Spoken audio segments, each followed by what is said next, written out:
ভাজা বসিয়েছি, মাথাটা ভাজা বসিয়েছি, যে লাউ ঘন্ট করবো মাছের মাথা দিয়ে। আর এখানে হচ্ছে তোমার লাল চোখলাটাকে বেড়াচ্ছি, আলু পেঁয়াজ দিয়ে ভাজা করবো।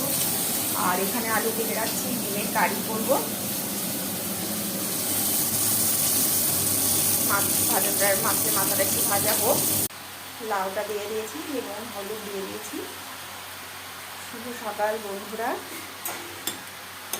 এখন বাজে 11:30, কিন্তু বাইরে এত রোদের তাপ দেখে মনে হচ্ছে বেলা 1-1:30 বাজে। এই যে এবার এটা একটু ঢাকা দিয়ে দিই, লাউটা যেটা জল বেরোবে সেটা দিয়ে সিদ্ধ হয়ে যাবে। লাউ ঘন্টটা হয়ে গেছে, আর একটু টানাবো, তাহলে লাউ ঘন্টটা হয়ে যাবে।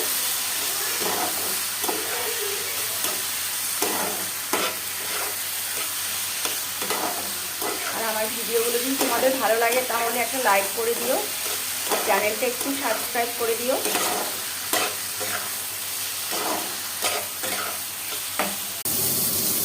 ডিমের মামলেটটা ভেজে নিয়েছি, ভেজে তুলে রাখছি, আর আলুগুলো একটু ভেজে নিচ্ছি। আজকে আর ডিমের ওইভাবে ঝোল করবো না, রোজ রোজ একরকম ভালো লাগে না, তাই ভালো আজ একটু মামলেট করে ডিমের কারিটা করি। আর এই আলুটাকেও লম্বা লম্বা করে কাটছি, আলুটা ভেজে নিই।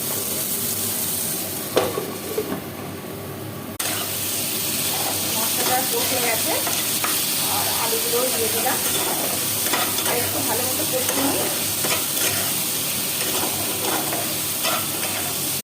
দুপুরের খাবার বেড়ে দিয়েছি, দেখুন গরম গরম ভাত বাড়াও হয়ে গেছে।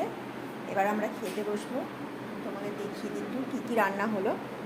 লাউ ঘন্ট, আর এখানে ডিমের কারিটা করেছি মামলেট করে, এখানে হচ্ছে ভাজা লাউয়ের চোখলার আলু পেঁয়াজ দিয়ে ভাজা করেছি, আর এখানে হচ্ছে ডাল। আর এই টিফিন বক্সে টক দই পেতেছিলাম, সেই দইটা আছে। খাওয়া দাওয়া করিনি, টাটা।